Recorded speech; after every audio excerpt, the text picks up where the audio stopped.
बनेंगे। हर छोटी-छोटी चीज का जवाब बहुत कम समय में सटीकता के साथ मैं आपको दूंगा। पूरा वीडियो एंड तक देखिएगा, सारी बातें आपको समझ में आ जाएगी, क्योंकि सारी चीजों को हम 5 से 10 मिनट के अंदर समझ लेंगे। तो आइए करते हैं शुरुआत। देखिए सबसे पहली चीज, ये वो तीर छोड़ा गया है जो लगेगा ये अपने निशाने पे पहुंचेगा अगस्त में। मार्च में तो इसके फॉर्म भरना स्टार्ट होंगे। देखिए 6 मार्च 2023 से फॉर्म भरना शुरू होगा और इसकी जो लास्ट डेट है वो 20 मार्च 2023 है और परीक्षा इसकी जो है वो 5 अगस्त 2023 से शुरू होगी।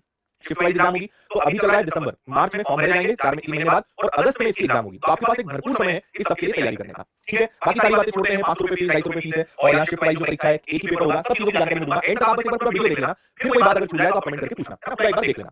अब देखिए इसमें जितनी भी वैकेंसीज हैं इसमें 12वीं कंपलसरी है। 12th अगर आपका कंप्लीट है तो कंपलसरी है कि आप वो पास हो। फिर वैकेंसी पे डिपेंड करेगा, पोस्ट पे डिपेंड करेगा कि आप किस पोस्ट के लिए अप्लाई करना चाहते हो या आपने क्या करके रखा है। जैसे लगभग 12वीं सभी में मांगा है, कुछ भर्तियां कुछ ही ऐसी है जिसमें सिर्फ 12वीं मांगा है। अगर 12वीं पास है, अगर कोई डिप्लोमा नहीं है, कोई सीपीसीटी नहीं करा हुआ है, तब भी आप अप्लाई कर सकते हो। लेकिन अधिकतर भर्तियों में 12वीं के अलावा आपके पास एक कंप्यूटर डिप्लोमा होना चाहिए, एक वर्षीय डिप्लोमा जिसको बोलते हैं, और सीपीसीटी भी होना चाहिए। अगर आप स्टेनोग्राफर के लिए जा रहे हो तो फिर आपके पास स्टेनो का जो सर्टिफिकेट है वो आपके पास होना चाहिए, उसकी आपकी क्वालिफिकेशन होनी चाहिए। तो सारी चीजें डिपेंड करती है, बस वही चीजें लिखी हुई है। पहला लिखा हुआ है कि 12वीं पास होना चाहिए, दूसरा यहाँ पे लिखा हुआ है कंप्यूटर सर्टिफिकेट के बारे में कि यूजीसी द्वारा मान्यता प्राप्त किसी भी विद्यालय से डिप्लोमा करा हो, यूजीसी द्वारा मान्यता प्राप्त किसी भी मुक्त विश्वविद्यालय से आपका डिप्लोमा करा हुआ हो। फिर कोपा अगर आप उसके अंतर्गत है, एनआईई, एनआईई, है ना, सब चीजें यहाँ पे सब दिया हुआ है। कहीं ना कहीं आपने जो भी कराया वो आपके काम यहाँ पे आ जाएगा। थोड़ा सा एक मेरा निवेदन रहेगा कि 195 पेज का नोटिफिकेशन है, अगर पूरा डिफाइन किया जाए तो मुझे लगता है कि 8 या 10 घंटे का वीडियो बनेगा। तो थोड़ा सा कष्ट आपको करना पड़ेगा, क्योंकि सबकी अपनी अलग-अलग क्वालिफिकेशन है, सबका अपना अलग-अलग बैकग्राउंड है। मैं आपको कुछ चीजें तो कॉमन जो सबके लिए काम की बता दूंगा, लेकिन कई ऐसी चीजें जिसमें थोड़ा सा कष्ट आपको भी करना पड़ेगा।